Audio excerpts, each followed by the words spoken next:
Good morning mga mare! Happy Monday! Welcome to my mini vlog!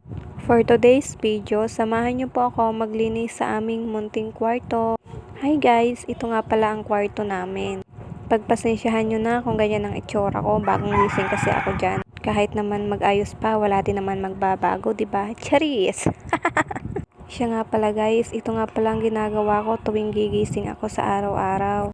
Bago mag-almusal, linis doon, linis dito. At bago kumain, madami pang gagawin. Gusto ko po kasi kapag naglilinis ako, dire-diretso na. Ayaw ko nung patigil-tigil kasi pag patigil-tigil, tinatamad na ako. Aminin nyo, ganun din po kayo. Tsaka ito po yung part ng gustong-gusto ko laging linisin. Pero alam nyo mga mare, wala pang isang minuto, kalat na ulit.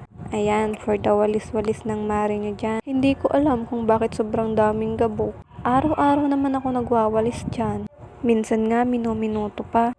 Pero ganun pa din, wala talagang nagbabago. Ewan. Oh guys, yan na palang nilinis ko kanina. Oh, diba? Ang ganda na.